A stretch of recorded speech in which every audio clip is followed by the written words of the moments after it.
Okay. Okay, so I'm going to move to open the public hearing. Do I have a second? Second. Okay, we're going to do a roll call. All in favor, Joe? Yes. Richard? John? Yes. Allison? Yes. I say yes. Okay. So this is what I'd like to do. I want to give a little Historic District 101. I want to have a presentation by the property owner, 22 Union LLC. Then some questions by the Historic District Commission to the applicant. Then open for public comment. Based on the attendance, I'd like to ask that we limit the comments and questions to 3 minutes a person. If we have time, then we'll come back to people if they have further questions. But let's start with 3 minutes a person.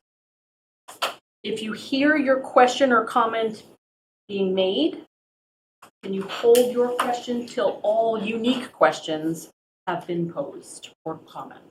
And then we'll come back to questions that may have already been raised. I really would like everyone to be respectful of each other, of the applicant, of the commission, of the process. And if you want to, submit comments by email, not stand up and make a comment here. You may.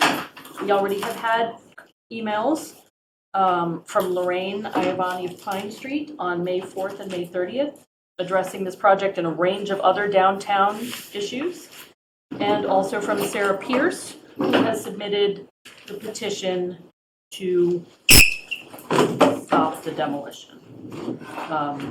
She submitted emails on May 8th and June 4th. I'd really like to end before 9 o'clock, if possible, and then allow the applicant and the commission to reflect on comments and questions, and then continue the meeting next week, if everybody's open to that. So you can hear what has to be said, and then come back, and if you'd like to make responses at that time, do that. That work? That work for you guys? Yes. Okay, great. Okay, so I'm going to do a quick 101 on the historic districts. In 1960, the state passed a law enabling towns and cities to create historic districts and historic district commission. It is Mass General Law, Chapter 40C. We've all heard 40A, 40B, down the alphabet to 40C. The purpose states that this chapter is to promote the educational, cultural, economic, and general welfare of the public through the preservation and protection of the distinctive characteristics of buildings and places, significant in the history of the Commonwealth and its cities and towns or their architecture, and through the maintenance and improvement of settings for such buildings and places, and the encouragement of design compatible therewith. That's Section 2. Section 7 is entitled Factors to be Considered by the Commission, and this is all still in the state law. And this sort of restates that last sentence. The Commission shall not make any recommendation or requirement except for the purpose of preventing developments incongruous to the historic aspects or the architectural characteristics of the surroundings and the historic district. So, pursuant to that, in 1975, Manchester voted by town meeting to accept the Historic District bylaw as part of the general bylaws and created the Historic District and the Historic District Commission. That's Article 16 in the general bylaws. Under this bylaw, and in accordance with Chapter 40C, the Commission is charged with hearing applications for certificates of appropriateness, certificates of noncompliance, and certificates of hardship. These are submitted, these applications, when property owners wish to make alterations that are visible from the public way in order to receive a building permit. The Historic District guidelines were produced to advise property owners and the Commission. Ideally, the HDC and property owners are partners in the stewardship of historic resources. The guidelines are just that. They are not regulatory. Zoning is the purview of the Planning Board and the Zoning Board of Appeals, with compliance falling under the purview of the building inspector. So that's Historic Districts 101. You guys are up.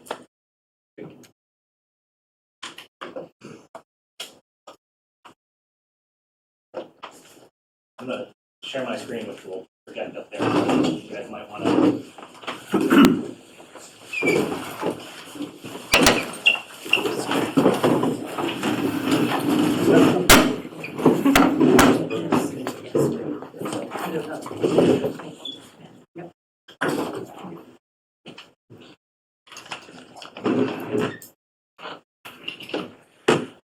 Okay, great. Well, thanks, Madam Chairman, for going through that and giving us a little lesson on Districts 101 regulations. I actually find it interesting that it was enacted in 1975, just part of my presentation showing the history of the site. But I wanted to start just introducing who we are, just so you know who purchased the property and who are the owners. So myself, I'm Chris Vance, partner on Urban Development, and Jim Longley, who's also another partner.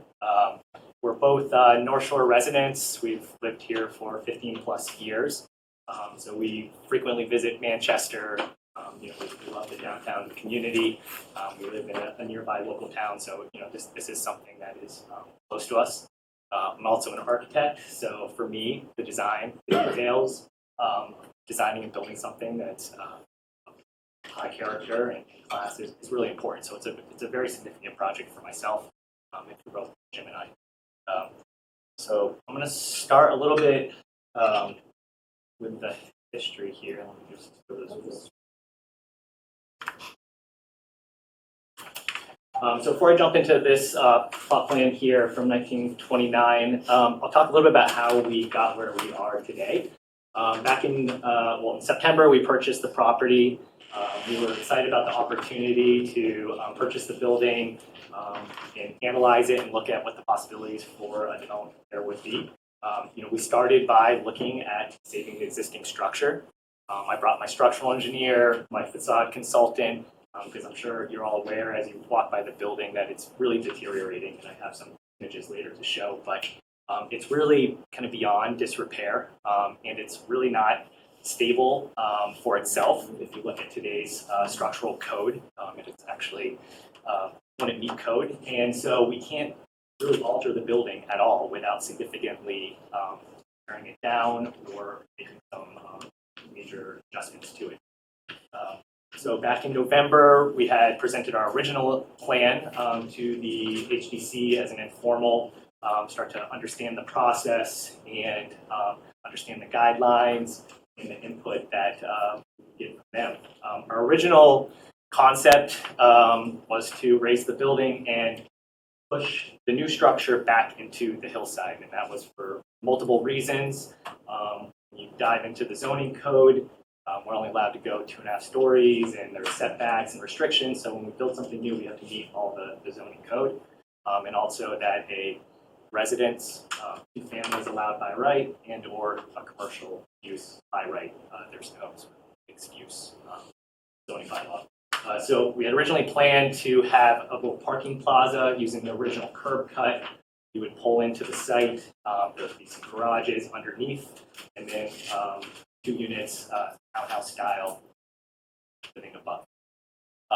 Through sort of meeting with town officials, hearing feedback, meeting with the butters, it seemed like that wasn't a desired design that would fit in with the character of downtown Manchester.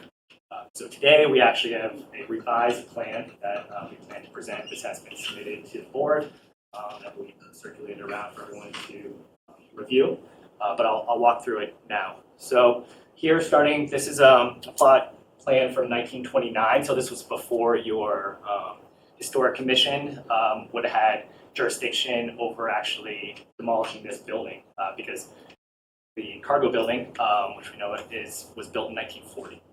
So this single family that was actually pushed back is very similar to 18 Union Street, which is pushed off of the curb, and there was a single family residence that was demolished, and what we see today as cargo was built in 1940.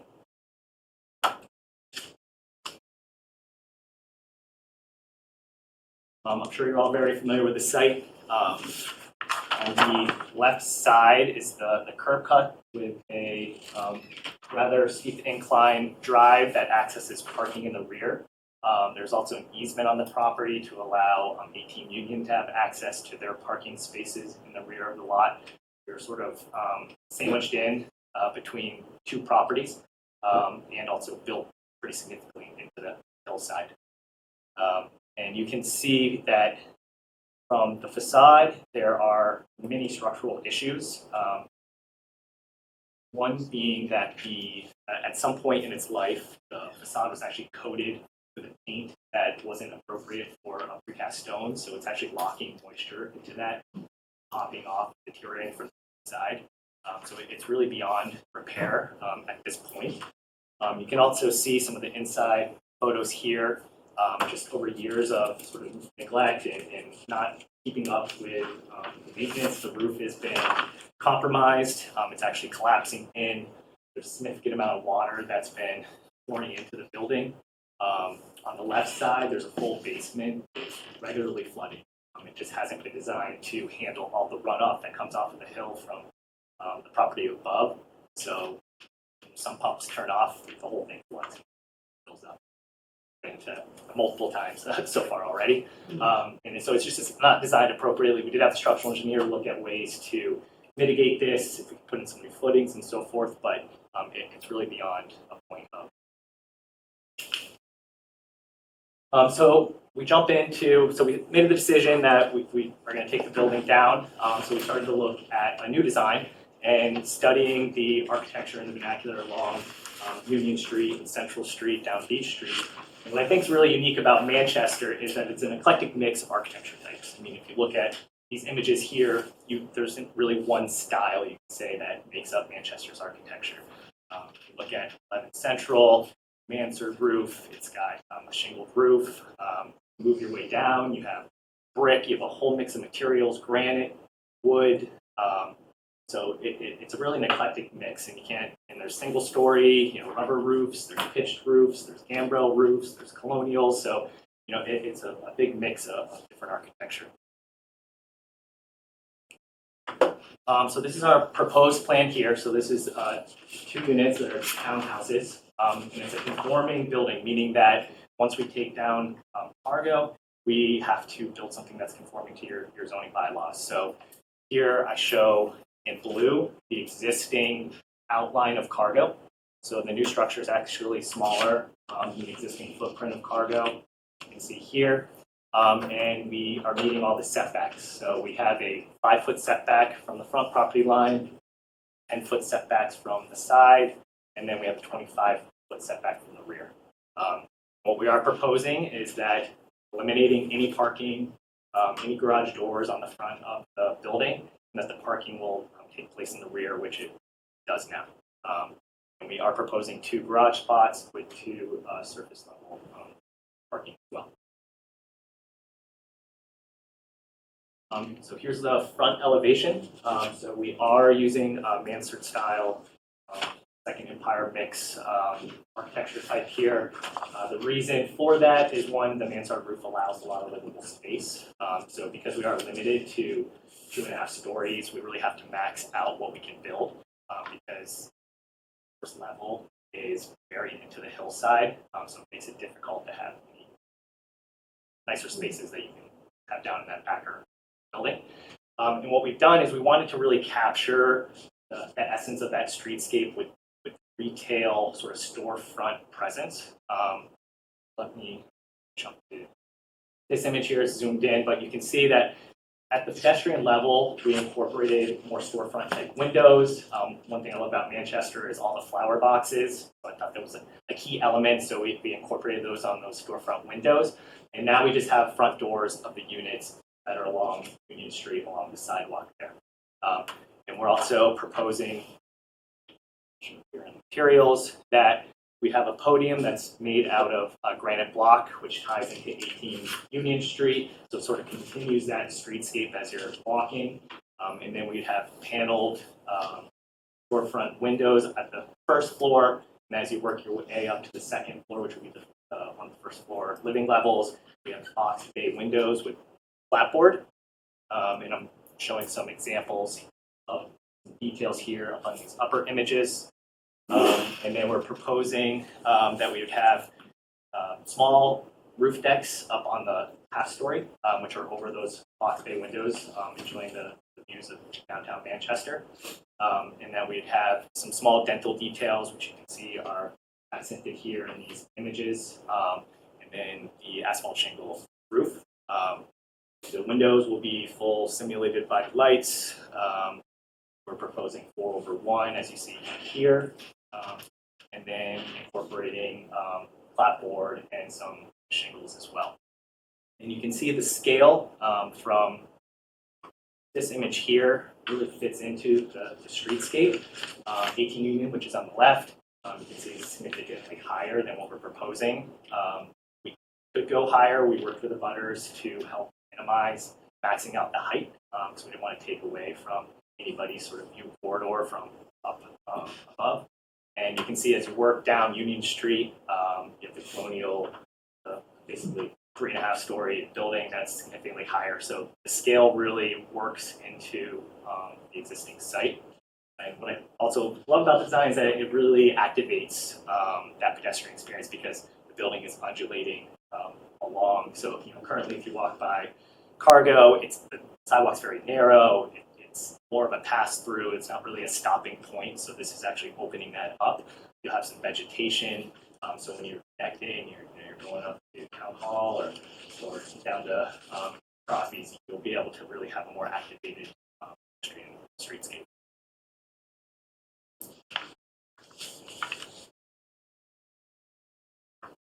This is the last slide that I have. Open to questions. I do have this printed as well. I'll just put up. I'm sure if we have any technology issues, so brought this just in case. Can we start with commission questions?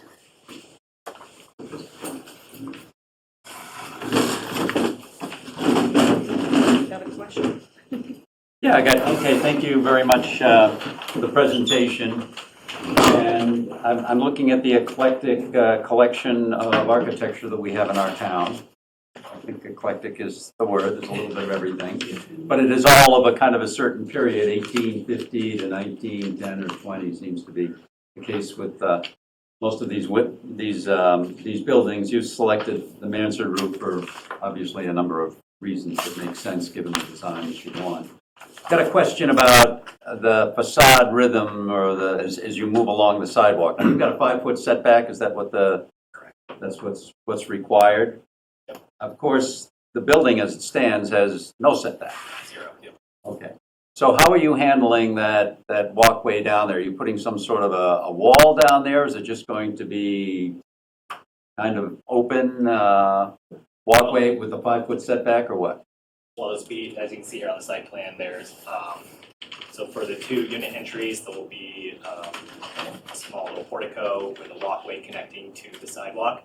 And it's, as you move up Union towards Beach Street, there is a slope, which we've accommodated in sort of the design. So it would be graded out, so the right unit would be slightly higher than the first floor elevation. It would be vegetated along the sidewalk. Okay, so that this is sort of a low wall of some sort, I guess, then? No, just follow the natural follow grade. the natural? Yeah, Okay. it's maybe a little hard to see, but Yeah, I can't this really. see street level, we have marked at 23 feet. Yeah. So this entry door is actually lower than this entry door because there's a slight grade as you work your way up the street towards the street. So we just natural caution. I think the plan shows it. Maybe the plan would help. Yeah. So I guess what you're asking, John, is when you see this veneer stone on the Yes. scheme, is that the That's right, building the or is that a wall? Oh, sorry, that's the building foundation. I'm Okay, looking so at- there's no wall. You There's just no wall. Walk right. Yeah, that's the building foundation. And the setback, when you get next to the driveway, is closer to 10 feet. I know that driveway goes up right away. Yeah, we're actually proposing to go 12 feet wider. And we've also pulled that corner of the building back so that when you're making a left-hand turn, it's safe. Right now, it's Okay, so you can see what's going in. Yeah, yeah. The visual, yeah, trying to pull out of there is quite difficult. There's a significant wall that'll have to be built there. You're probably up 3 feet or more at a 12-foot setback, I think, or 10 or 12-foot setback from the street. On the street, yeah. Oh, yes, along that wall. Yeah. Along that wall, it Yes. goes up right away, and I don't know what the grade is, but it's pretty steep. Okay. Those are questions I have for right now, but I'll be back. Go ahead, Rich. Yeah, I have a few. I guess the first is how, I guess in the next stage, we'll get, if we were to go forward, we would get some better sense of what this facade looks like as it curves. I mean, when we look at this elevation, it looks it's straight, but of course it's not straight. You've got a bend out there and an indentation in the middle. Yeah, if you look at the roof. So that model, it would be nice to be able to see that model in a way that was made it easier to understand how it's going to feel on the street. And my next question has to do really with the finish and materials and what the level of quality in the building would eventually be, because I think whatever the design is, that's going to mean a lot. I noticed the shingles there, whereas a slate or slate-like would be what you would sort of expect in that period. You've specified a particular certainty product. I don't know what that product is, Yeah, it's just a landmark architectural shingle. but it's an asphalt shingle. And the facade materials, I assume the windows are internal muntins as well as snap-ins, and not just. No, we're full simulated divided lights, so that they simulate a full divided glass. Right, so they have an internal, they have a glass muntin in between They do. the two thermophane layers. Yeah. And the materials for the panels, columns, whatever the siding is that you're using on the second floor, what's that intended to be? So for the siding, we were proposing a fiber cement siding. Margin type of product just because it's durable glass. And then for the panels, some sort of MDF board that we painted. Really? Yeah. And other materials in use here on this cornice construction? So yeah, we probably use some sort of Thipon general, and be wrapping the columns in their acre or AZAC material. And the railings in the balconies are wood, I see specified? Yeah. And I see the doors, and then I'm a little confused by what is panel and what is window. I guess these panels with the square and two rectangles below it are some kind of paneling. Like the far left, they're number 2. Yeah, so we're the smaller rectangles have paneling, and then the larger is glass. And that's MDF as well. The, What is the panels. material on the paneling? yeah,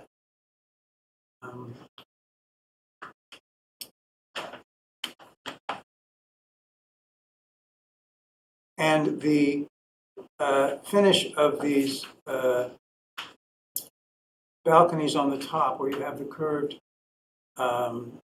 roof, what and the dormer roofs, what is that? Is that metallic? Is that? are you talking about the arched bay there? Yeah, that would be metallic. Standing seam metal. It would be metal. Yeah. But probably haven't made that decision yet. No, that's what we planned on. What kind of metal? It's aluminum. Some sort of anodized material. Yes. And the balconies on the third floor, are they also wood?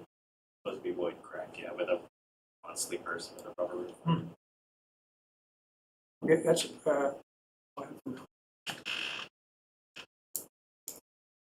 I was wondering if you could elaborate on the texture of the vinyl siding. We typically review that case by case. That's not a material that we typically approve in regards to the historic district. Can you speak to what that looks and feels like?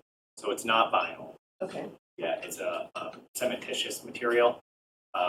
So it's a composite material that you can either get smooth or has a wood grain texture on it. One of the brand names is Party Plank, which is used quite a bit because it pests can't eat at it. It's doesn't require painting. It doesn't break down like wood, so it's a very durable, long-lasting material. So your plan would be to not paint the building. It would be whatever color that composite material is? We would paint it as well.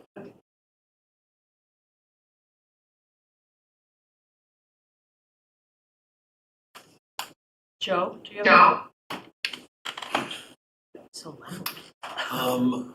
I'll yield to other members. I just want to hear what questions are being asked. I had questions in mind. They've been repeated, so I'm just going to let everybody finishes. Okay. I have a quick question about the doors. Are those glass doors or are they panel doors? Glass doors. Yeah, I didn't show the floor plans, but we're planning for a large home occupation office space that would be on the lower level. So that would give you a piece of not retail, but for professional that could have a small sign and be part of that retail front that's continuation. So is that like a separate entrance almost? You walk in, there's an office, Yes, then you can correct. go up to the living space? I'm sorry, I didn't catch that. Yes. Go ahead. You go ahead. Oh, so yeah, the way I didn't show the floor plans, but we're designing it so that it could be a home occupation space at the lower level on the streetscape. So that's where we have the larger fixed panel windows and the glass door. So you can enter in through the glass door, a small little vestibule. On the right side would be an office space for service provider professional, which would ties into the retail. So there's a walkway connecting these two entrances. Yeah. So the 5-foot setback is going to be occupied by 2.5 to 3 feet sidewalk connecting two entrances. It's one entrance into the building. Yeah, and then there's another sidewalk that runs alongside the building to the other entrances. No, no. No, it's one entrance into the building, and there'd be a door. Oh, an interior door, one to the office, one that would then go up to your residential. Thank you. So the large windows are really to facilitate that possible use, Exactly, yes. as well as perhaps to mimic what's already there, because I got very large windows in cargo.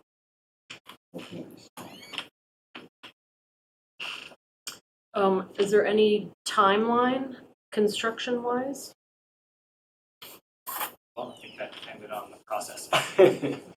So say you get a building permit, how long does this take to build?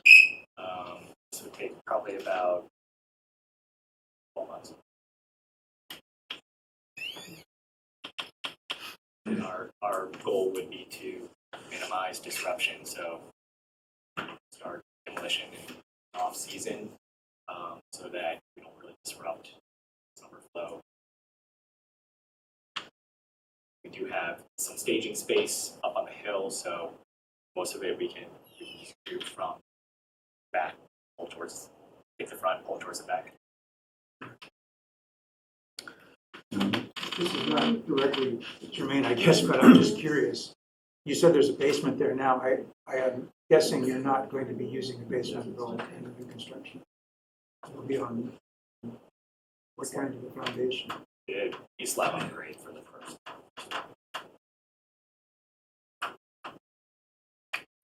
My question is on the Pella windows. Are they 6x1? What size are they?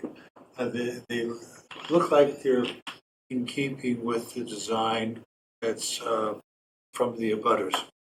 So, Are you talking about the grid pattern, or are you talking about the actual physical size of the window? the pattern size of the window, the glasses. Yeah, so they're double hung windows that we're proposing, and they would have 4/1, so 4 pane. Okay. Thank you. Do the windows on the first floor open out? Are those casement or any other night, or are they fixed? We were proposing that those would be fixed with operable awnings. Fixed with awnings? Yeah.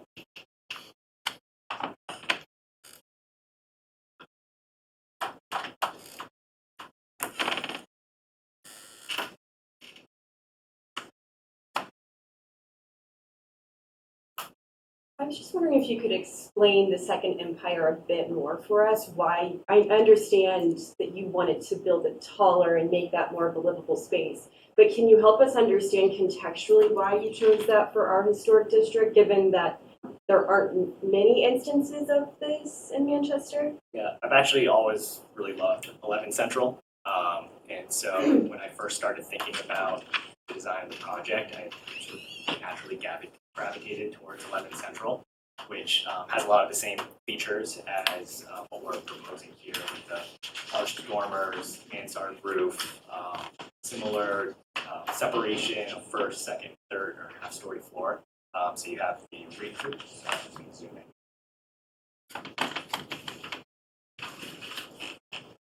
But here you have the large windows at the retail sort of pedestrian level.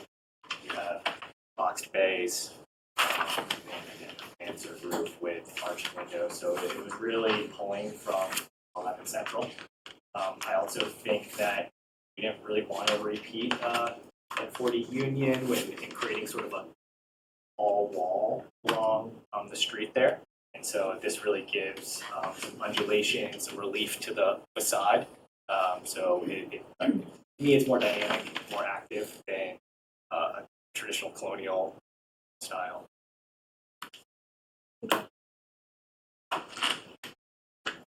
John? Okay, I'm just looking. 11, what was that, 11 Union, you said? That's 4/1, I guess, windows, Central. or Central, rather, I don't know about or 2. that. Looks like 2/2, yeah. Yeah. Was that 2/2? Frankly, all of those designs kind of exist in the various buildings. I mean, 6/6 is the most common, but for this particular design, it's not an appropriate. No, I think if we were designing a colonial 6/6. Yes, that's correct, but this is not. It's a little bit different. I mean, I'm fine with 4/1. Looks good. Okay. Any more? No questions. Anybody? Still no call. Okay, anybody here? If we open it up for public comment and questions, can you stand up because the speakers, I guess, are in the ceiling, or the microphones in the ceiling? And state your name and address, please. I'm Scott Pulver. I'm not willing to stand up. The sound's going to carry there anyway. Okay. Just look at this for all of you. So I'm Scott Pulver. I'm the budding neighbor at 18 Union Street. Nice to meet you, Chris. Good to see you, Adam. Nice to meet you, too. My first question is to HDC. Do you care about the back of the house or the building, like it's stylistically? If it's not visible from the public way, no. Okay. Then my interest obviously is the side of the building, the rear building. You're not part of that decision, so I'm just going to go along for the ride. Thank you. I'm sure you're welcome to share your comments with them about the back. Well, my comments are simply, where are the folks going to grill? How are you going to build this building when you really just have 2 parking spaces and a driveway that's going to be outside your building? I don't understand how you're going to stage it, demolish it, all those things. So I think that's a big factor. And, my concern is, are there going to be children's toys left out back? Are they gonna have grills, people in the driveway? Obviously, things that are gonna truly affect me because it's right on my dining room, these back doors.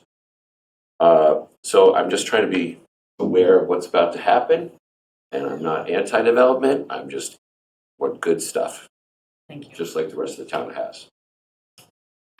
Thank you.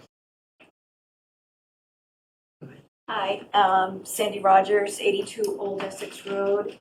If you can pull up one of the first graphics where you show the building itself.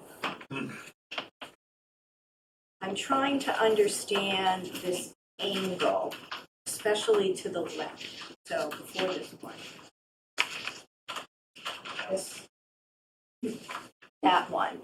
So to me, the front looks a bit disjointed with, I know it's a circular building right now, and you show the circle in the circular arc to the front of the property. But the diagram that we see of the full building doesn't, it sort of looks more like a general facade of a building that's flat. Yet I'm seeing a lot of different angles here. Could you please describe that? Yeah, absolutely. So this angle here on the left, very deliberate, so that we can really open up the view corridor as you're coming down the driveway. Right. We really can't do anything about this large retaining wall on 18 Union, but right-hand turn is a little easier than the left-hand turn. So we deliberately pull that facade back to open that corridor up so we make it safe as you're traveling up the driveway.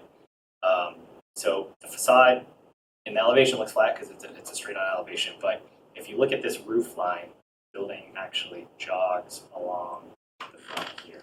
So this this little white, can you see my cursor there? Yeah. That's the bay that's projected out to here. This is a little recess that's an outdoor space for on the left here. So that's this space here where the railing is. These are the two box bays that are popping out, and then there's occupiable space, outdoor space. So this facade here is the one that's canted back. So if you go back to that diagram, it just looks like one building is jutting out more and at an angle, or the other unit is back a little further. It's not really a contiguous look. Yeah, we're following the property line, not in a exact path of an arc, but it's as you're moving down Union towards Central, the building is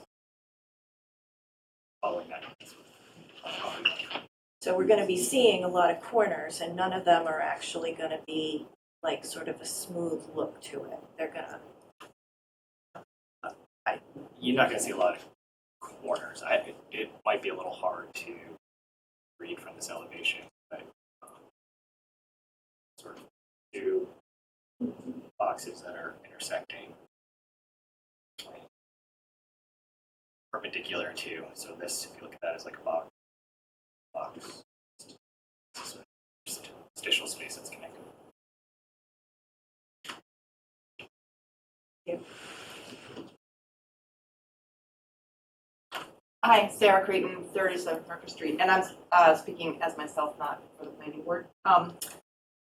I just wanted to, the guidelines say that changes to existing buildings should be directed toward retaining or restoring the original design. It's of great importance when changes are proposed to proposing properties having historic value, etc. And I'm wondering if the commission ever thinks of that definition more broadly than just the aesthetic, because I think what many people are concerned about is the fact that the historic design is commercial property on the first floor.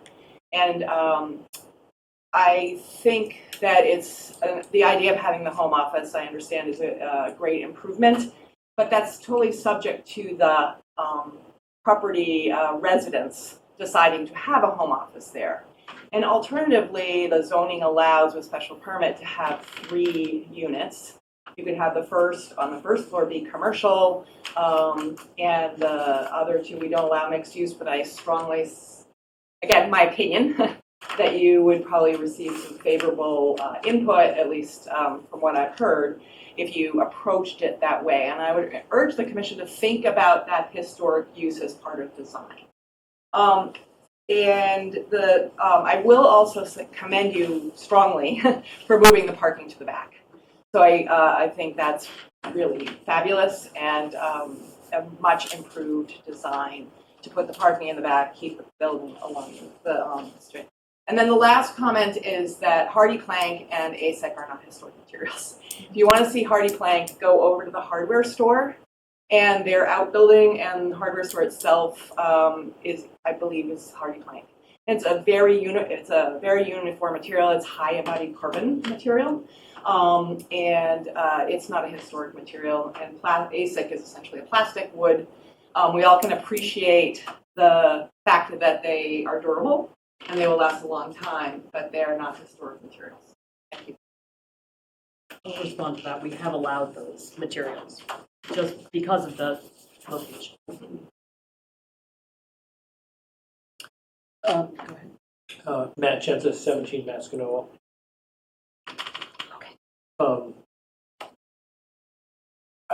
It's a vast improvement, especially moving the parking to the back from the previous design. But you're going for the second Empire Revival style. Had you looked at, I noticed you showed the plot, the site plan of the previous Victorian house, which was torn down in 1929. Have you seen the photographs of the original house, and did that influence the design at all? I did not see the Okay. original photographs. I just have some questions. If you're going for the style, just a couple suggestions or something to consider. I noticed the 2 smaller dormers are shed right now. These 2 guys here. And all the other dormers in this style in town would be peak, right? So something to consider there. And also, I think some of the details you have to, if you're like the style of the columns for the base and the capitals and the brackets, if you are influenced by 11 Central, it is the other design, I think you have to look at those details closely to see how you're going to pull it off in synthetic material that's still going to be, you're walking a fine line to try to make a building in this revival style that you can pull it off with the right detailing. So that's also something to look at. And I think John brought it up, the 2/2 is more traditional for this style, if you look around town for that period. So that's also something to consider. And also the materials. I mean, traditionally, I don't know what the other roofs were, but I would suggest considering like a synthetic slate also, like the rubberized slate, which has the look of slate. But Yeah, we just did one on another project and repeated, but yeah, my opinion. okay. What else here? And and also look at the spacing of your clapboards also. You know. So that's my 2 cents. Oh, the west elevation. You're not showing it.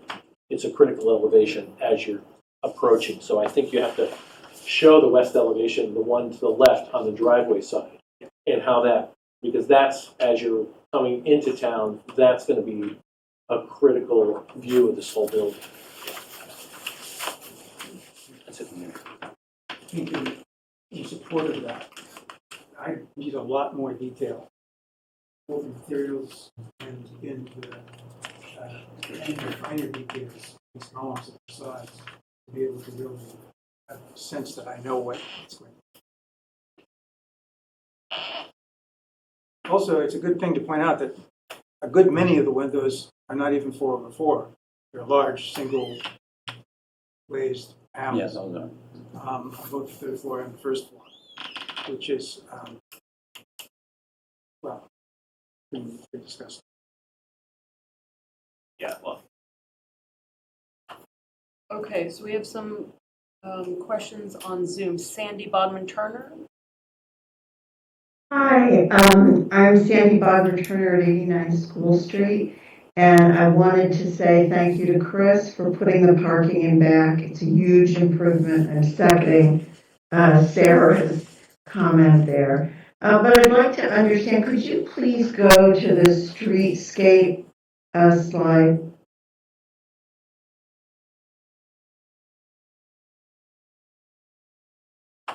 Yeah, could you, when I first saw that, I have to tell you, it was rather jarring. I understand you're fond of the Second Empire style, but it is a fairly rare style in Manchester. And there are other ways to achieve, if I understood you correctly, more space on that third story. Gambrel roofs, shed dormers, a bunch of other things. So help me understand how you thought about that, please. In terms of coming to the design. I'd appreciate it very much if you could speak up. I'm having a terrible time hearing. I guess I didn't totally understand your question. How did we end up with the mansard roof or the Second Empire style or what? Yes, that's the question. Yeah, it really was, taking a look at 11 Central and, my fondness of it and wanting to do that around the site.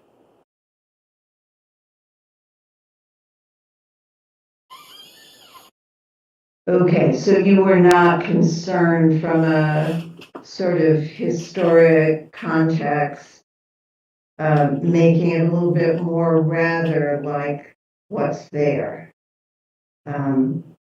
Because in the examples that you give, I think there's 13 or 14 different buildings, and only the one is in the mansard style.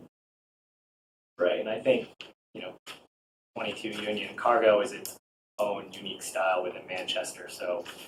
Well, that's for sure. Yeah, so, if you look at One Beach Street, right, it's, a one-story commercial space that, when we're looking at building residential units, it really wasn't inspiring to mimic something of that kind.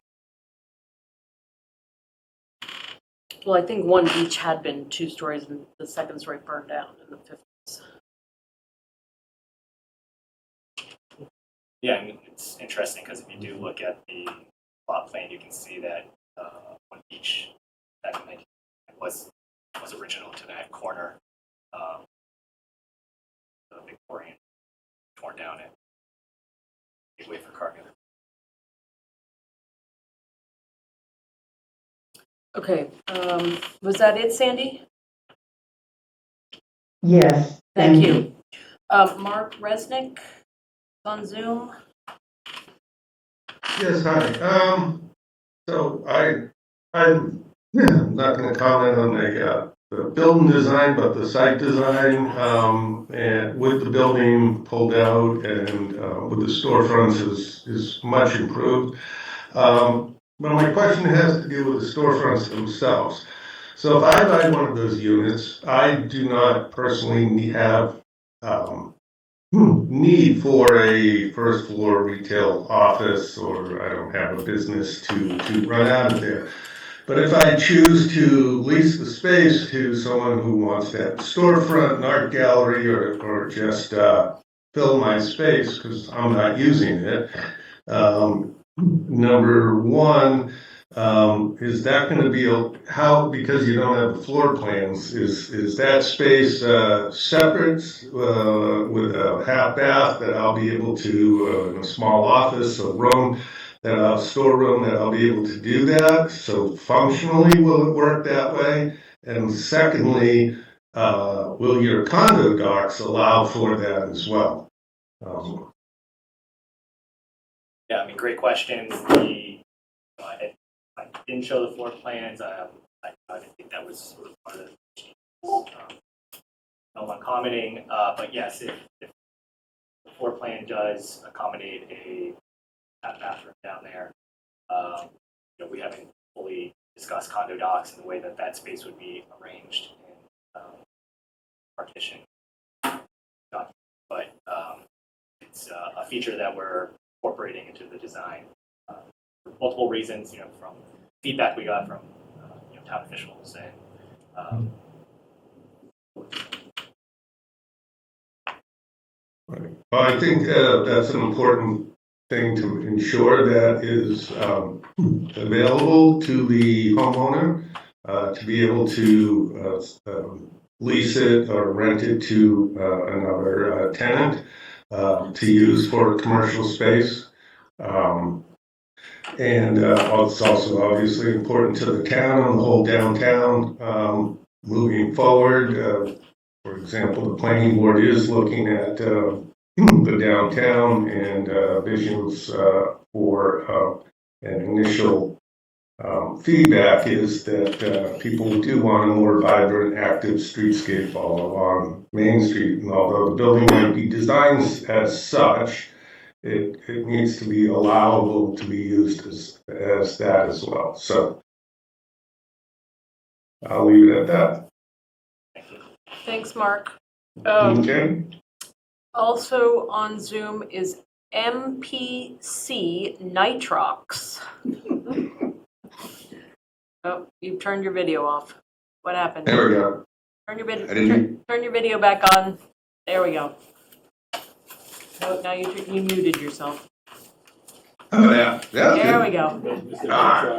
It's Mike Carvalho, 2 Jersey Lane. I appreciate the comments that are being made. It's really great that people care about the town and the landscape. I need to make 2 comments very briefly. One is that what's there is literally crumbling, right? We know that pieces of concrete falling on the sidewalk.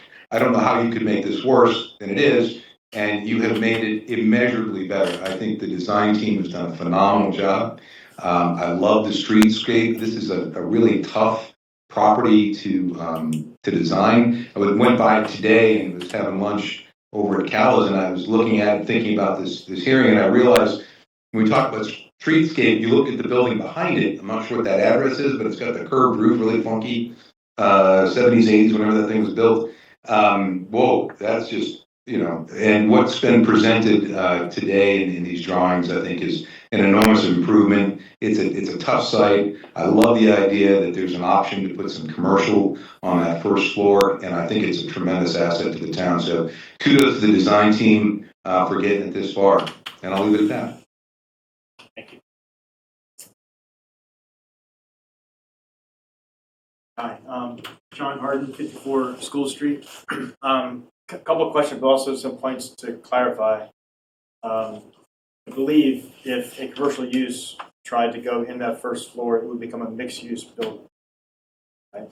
So let's just be careful when people are saying that's what could happen. That can't happen currently. Okay, so a couple things that I've been a big proponent of trying to get mixed use allowed in our general district. It should be by right. Unfortunately, these projects are coming before us where we should have mixed use, but they can't by right provide that, right? Same with the 5-foot setback. In this spot, it's not really the right thing to do, right? But in any case, that's all zoning issues. I think in terms of the style of the building, there are moments in our town where there's a moment of hierarchy, right? It's not a coincidence that that style building is happening or has been built in the center of town in what was the kind of town square, right? It was a very nicely done building, not just a typical historic building, but it was done with a lot of care, just like they're showing here. So I think you can make an argument that that moment in town is also a moment of hierarchy, right? It's where you turn and everyone goes around that spot, everyone walks by this spot. It's kind of a hot spot. So I think it's very bold for you guys to propose that. I guess what I would maybe ask is if you guys could be even more bold and ask for a special permit to get mixed use on the first floor and to potentially not have the 5-foot setback. Mostly because both of those things are the right thing for the town. And I think it could help your your project as well. I would be concerned as you guys that you might have trouble renting or leasing or selling these with that first floor like it is, because it does feel quite, feels like a store, right? Or like retail, which I think is the right look for the town. But if it's not allowed to be a commercial use, that's a little weird. So that's a different process than you're doing now. But it's one that I would encourage the town to support and to almost invite them in to do that, because it would be a big event.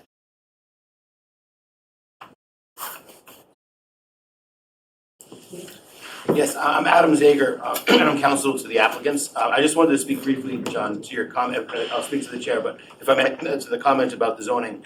These are being proposed to have a home occupation on the first floor, which is customary home occupation. And it's, we think under the bylaw, that a very small, dry retail operation on the first floor of a building that has residential upstairs, could include like a small, like, dry retail operation. There are some restraints that we have under the bylaw where you can't, for a home occupation, goods can't be visible through the window. And there's also a restraint that the signage, I think, has to be maximum 2 square feet.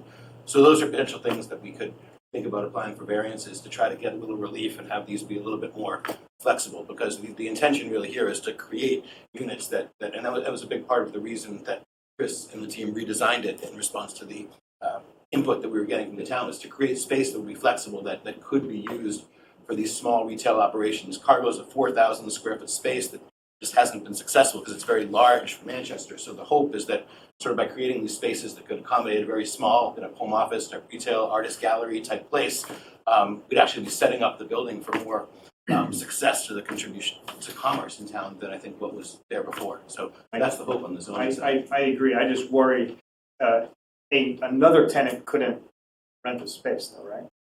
We haven't gotten into that. That's like a condo document thing that I'm sure we'll have to figure out. But is it a condo doc or is it zoning? Because it would be mixed use at that point. Not well. Actually, it would have to be, I think, by the homeowner of the occupant. So I don't think you couldn't lease it out to a store and have a true independent third party there. So. I've got a question, comment. Yeah. So I'm interested in this streetscape view, and I'm wondering if you could put together a view walking down sidewalk one end and walking from the other. Right now, there is no wall or wrought iron fence or anything. It's really just a bit of grass, etc., and you've got the setback. But Sandy was getting to that a little bit. When you look at it from the top, yeah, it juts out a little bit. I think we'd all like to see a view when we're walking down the street. How is this going to look?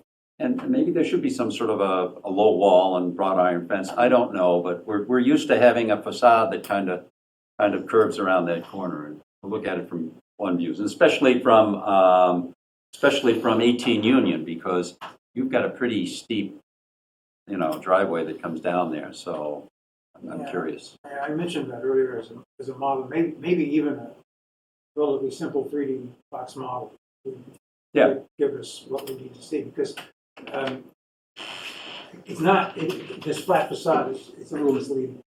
Yeah, when you look at it, it looks like a flat building. Not what it's going to look like. Yeah. Now, did you give any thought to actually following the curve? I guess that would be more expensive. Yeah, we did. Yeah, we deviated away. Because of expense? Yeah, expense and fines. Yeah. Well, just be interested. I'm interested in seeing that kind of a view. Hi, Sandy Rogers again. Was there any thought of creating something that was less like a unified hulking type of building? There are a lot smaller buildings next to it, and you could potentially create something that appears like 2 buildings, especially if you have to move something back for that visibility on the driveway, as well as do something with the roof line. So it's not this massive type of impact on the street. We're used to having a lot of light come in also into the street, and this is going to be a lot higher in one uniform type of roof that's going to really close in the space. So some type of, I don't know, almost pushing one in and one out, leaving some white space there. I know you're trying to get as much as possible out of the building for residential purposes, but if there's something to be done as like Dan Bachman Turner said, different roof line or something, that might help. John Harden again, 54 School Street. I think actually the building does that really well, but we can't see it. That 3D view, I think, would help a ton, because they're taking the corners out for a little balcony space on the second floor. So there is actually a lot of depth happening. We just can't see it because we don't have the right view of it. But one technical point that I forgot, looks like you guys have the setback from the bay to the street. I think you can make a really good argument that it's a face of foundation to the street. So if you could, I'm trying to get this thing as close to the street as possible. Use that to your advantage and pull it forward. I like that. Do you think that the building inspector would consider the foundation, not the window bay? Yeah, bays are typically exempt. Yeah. In fact, you're allowed a certain extension for things like bays, And like overhangs. signage, overhangs, roof overhangs.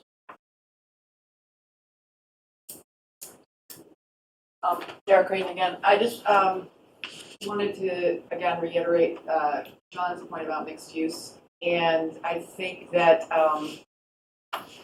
my crystal ball, the planning board certainly is discussing a near-term zoning change that would allow mixed use. So I don't think that this is that making a actual third unit on a condo on the first floor that is actually separate from the others with mixed use is out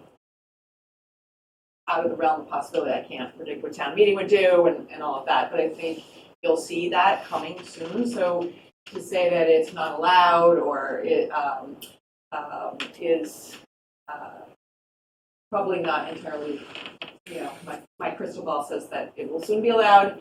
And I think that is very much what people want to see.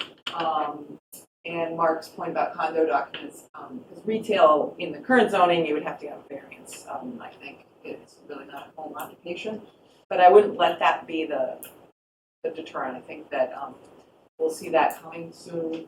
The right thing. I think a lot of us think it's the right thing to require in some cases. So,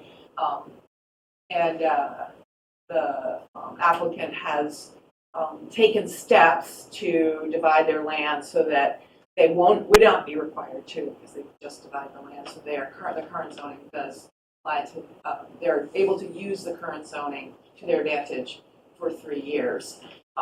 So even if the zoning change happened, they would still be able to use whichever of the zoning, today's zoning or future zoning, as it was to their choice. And that's their right. I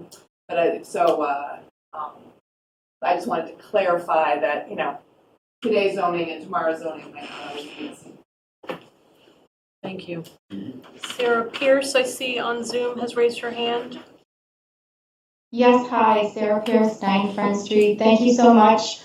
I would first like to also commend the fact that you've moved the parking to the rear of this building.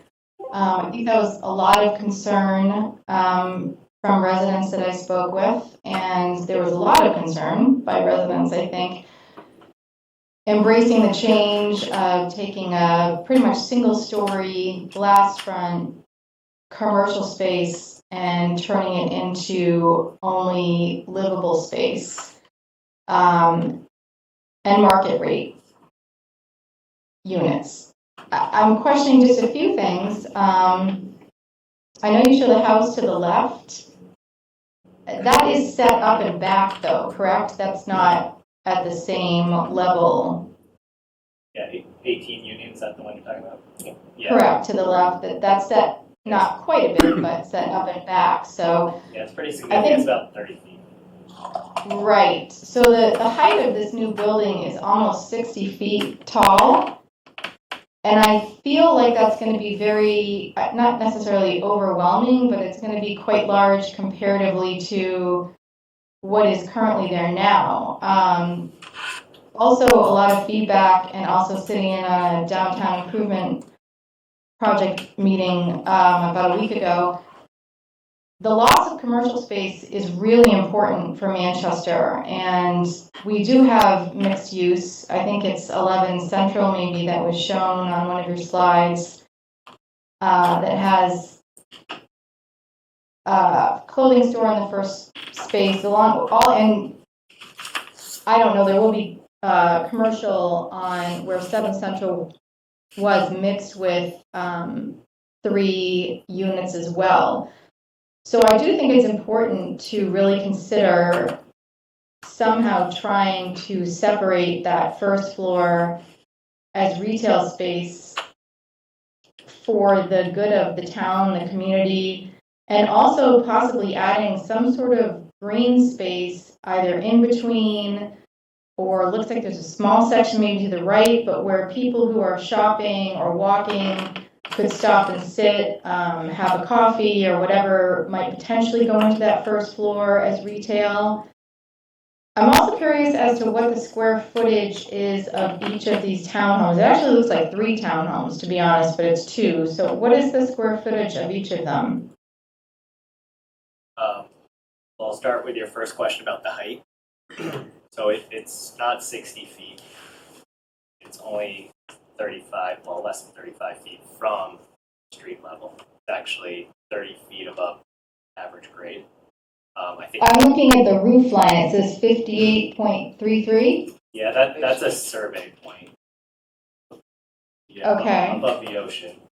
But if you see the dimension string to the left, it says 30 foot 6 inches above average grade. Okay, I don't see that on the picture I'm looking at right now, but It's right here. okay, sorry, I didn't see that. I was looking at the other horizontal stuff. Okay, so that's much, okay. That clarifies something there, so thank you. That seems like very tall for that area. Yeah, definitely. Even though there are other buildings up as you go up that are taller, but I just wonder to scale, even so with the buildings to the right, they seem kind of large, and just what the square footage of each individual townhome was going to be. Yeah, they're roughly like 2,500 square feet. And so this is, as it stands now, this is not a retail space. This is something that is kind of mimics what is 3 buildings up, which is like an attorney's office like Don Halgren had, something like that, that you could, but it's not open to the public. You're not selling retail goods. It's not where people would visit or purchase or support the community in any way. Yeah, the way we have it designed would be for a home occupancy. And is there a way to, I know a couple of people have spoken to that, but can that be, you said you can go for changes or variances or special permits to try to allow that? Right now, we've designed a by right project based on Manchester zoning code. Okay. Will you have to do any blasting in this area behind the building No, for any reason? No, we intentionally kept the new foundation within the footprint of the existing foundation, so we would not have to do blasting. So there, but I do see some green space. Is that the 5-foot setback? In the front, sorry. Yes. 5-foot setback. Okay, I guess just the biggest, things that I've heard from people, and myself included, is the loss of, 4,000 square feet of commercial space. We have very limited commercial space, and first floor is obviously ideal. I think that is going to feel very large in that space, completely as housing and no commercial.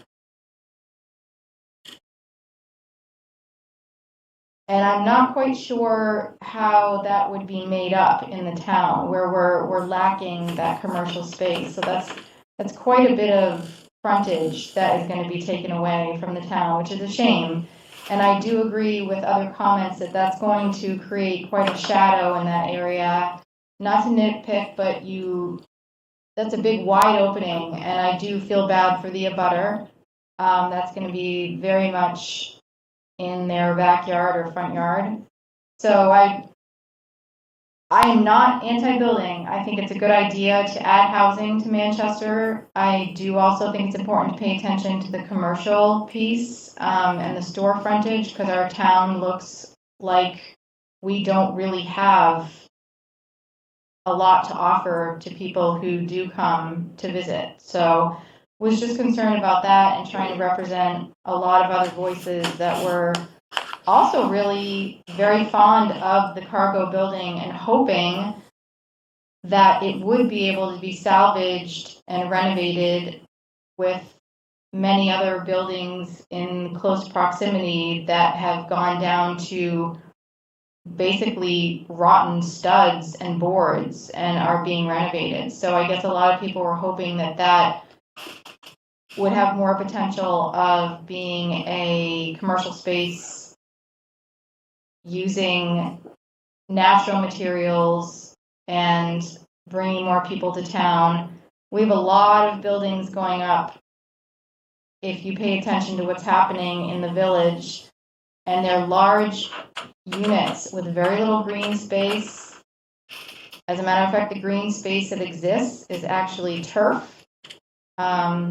Artificial turf is going in front of buildings now, so that's a concern for me. I mean, I don't know what would happen if everyone did that. So I don't mean to go on and on. I just think once it's done, it's done. And just taking all of these materials, height, store frontage, loss of character, which I do think that beautiful, that the design is very nice. It's not a pretty building. It's just quite large for the space. And it is taking away commercial space. So I will end with that, but thank you very much for putting in thought and moving the parking to the back. Thank you, Sarah. Do we have anybody else on Zoom?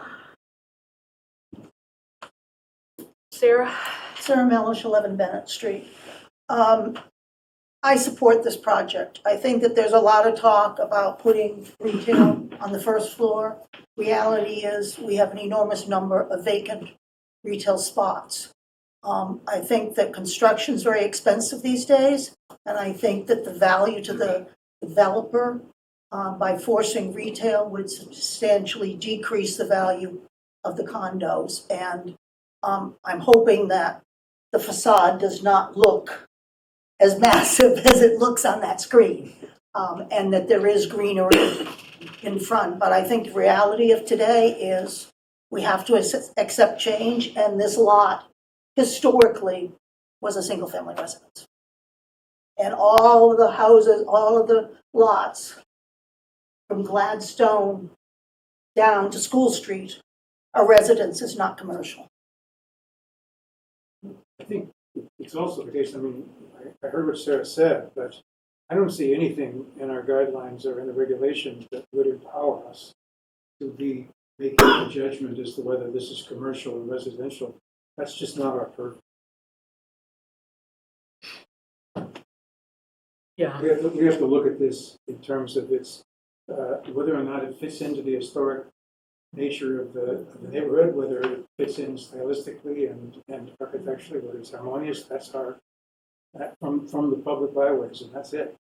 It's true, and I appreciate, Sarah, what you said about encompassing historic use as part of our conditions, but that is not our purpose. It's nice to think about, yes. Matt, you had another question, comment? Well, when you've read the first part, when you opened the meeting, was the word cultural in there? Yes. Educational, cultural, economic, and general welfare of the public. So I think you could make an argument that economic and cultural could fall under your purview as in terms of commercial use versus residential. But that's.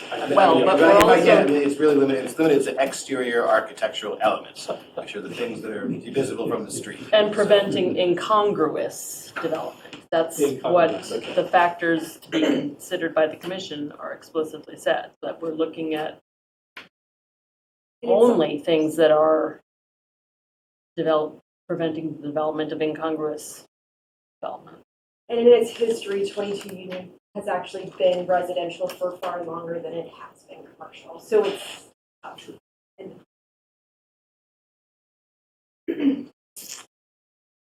As the owner of a building across the street that has, a home office in it, we are actually really hopeful for this new design with these spaces. I mean, to us, it's a perfect space for somebody who wants to have a gallery or some use, of that nature. We think it has a lot better chance to succeed than a 4,000 square foot retail space. I've had extensive conversations with Jason Balkin, who owns Allen's Pharmacy. I don't think he'd mind me saying it. Just when he moved from that location to 40 Beach, he noticed a giant uptick in its business. It doesn't have parking spaces right on the street.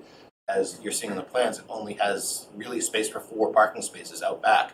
So we've had a lot of discussions about, do we go for something larger, a special permit? But the more we try to cram on the site, I think the feeling is that the less pleasant the experience will be for the people that are actually living there. So that the site itself sort of almost constrains you to a situation where you just can't put too much there because nobody's going to be happy.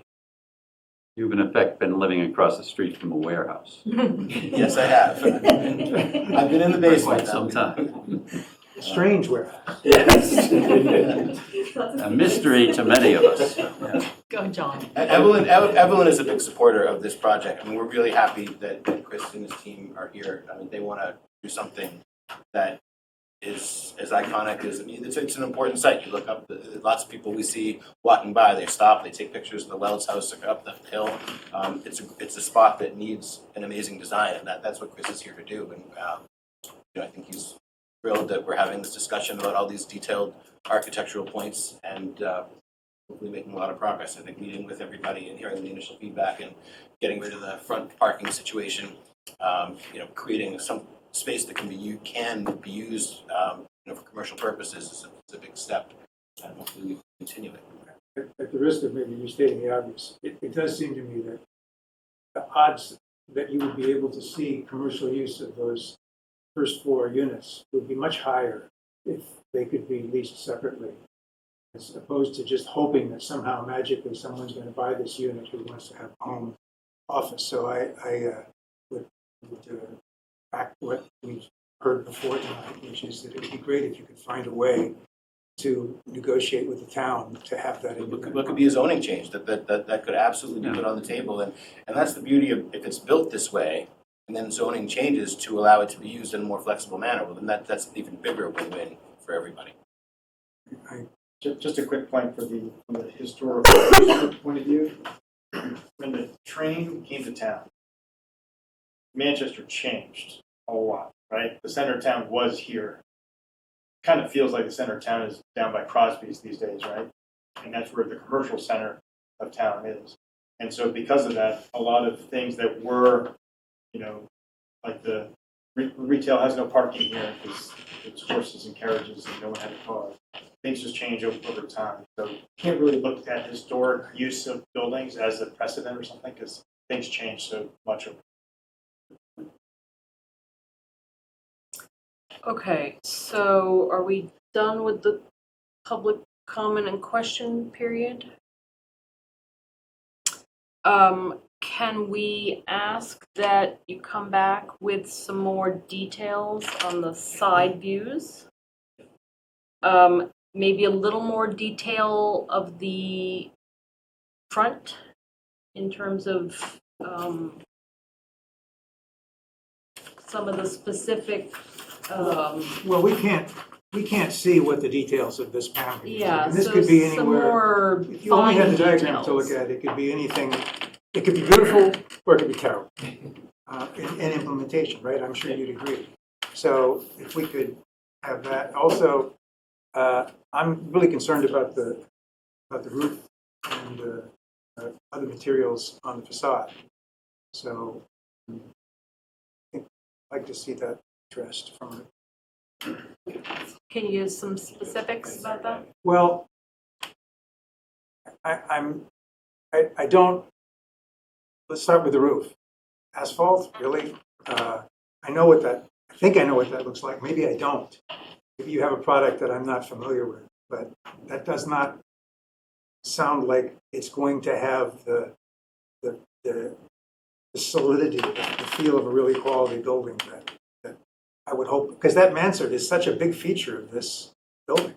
It's really True, and if jumps you out look at 11, that's shingle, wood shingle. I would, 11 Central. I re-echo the shed roof on the dormers. I think that that doesn't look in, it's an odd look when you compare it to the other examples that we've seen.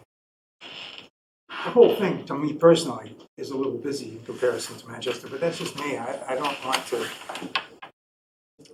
I would have to say in defense of asphalt, when you're looking at, say, the Robardi building, you can be on the other side of the common and you can see the whole building.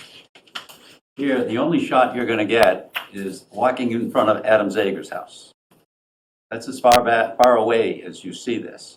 And I don't know how much of the roof you see. Oh, I think you're going to see a lot because it's Coming back up 5 beach, feet I and it's think only, you'll see it. Maybe even Coming up beach. beach. it's only Maybe a little 39 bit feet tall. Yeah. You're going to see it fine. And then the columns and the details on the cornice, on the columns, on the porches, on the panels. What's cementitious, what's not. All of that's going to be, I think. Yeah, hugely some of important. like the window trim kind of sills and, just a little finer detail.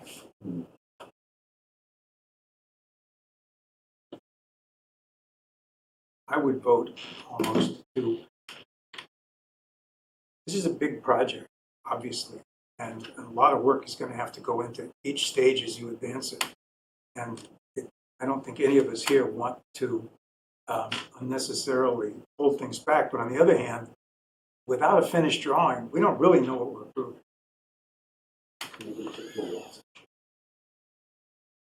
So maybe we have to find some process by which we advance towards the goal together, giving you assurance as we move along that we are going in the right direction. But, if someone came to us with an existing building and they wish to put in new windows, we would ask for total level of detail. We'd want to know exactly what the window model was. We'd want to know we'd want to know all of it. And if somebody's putting on new siding, it would be the same thing. So I don't think we should fall back from that in working through this project. But we also would want to find a way that we can not be an encumbrance. Joe? Madam Chair, just to clarify what Richard has said, for our next meeting, I'd like to address the windows so that they're in more uniform with what's being proposed in the structure.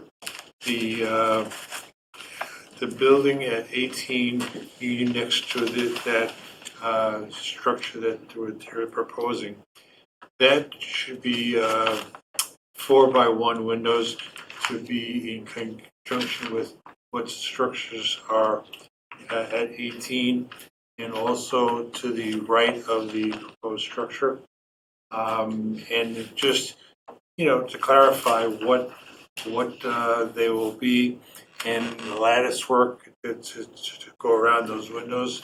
That's very important to be uniform in the structure so that the windows will blend in with what is currently there. And that is what the historic district is. And to clarify what we're doing. So when people come into the community, they'll say, oh, those all look the same. They're conforming. So that's what I have to say. Thanks, Joe. I guess I'd also go back to the doors. So these are glass doors on the top level balconies. They are, yeah. And then on the second floor balconies, are those glass with a panel on the bottom, only glass on the top? So, yes.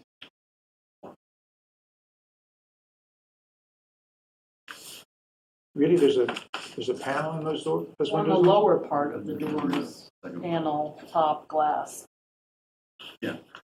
Glass only on the top. Yes, have.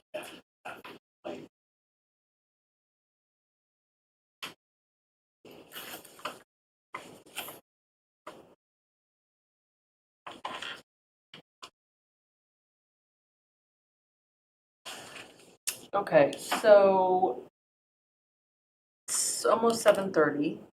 Are there any other comments or questions?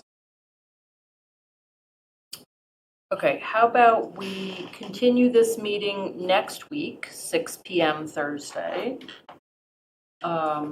You'll come back with some more detail, side views in particular.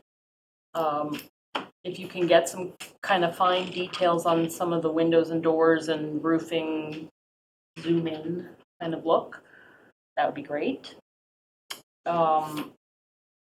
If there were any of the comments from the general public that you want to reflect on and come back and respond to, please do that. And we'll continue deliberating, and maybe we'll have a vote next week.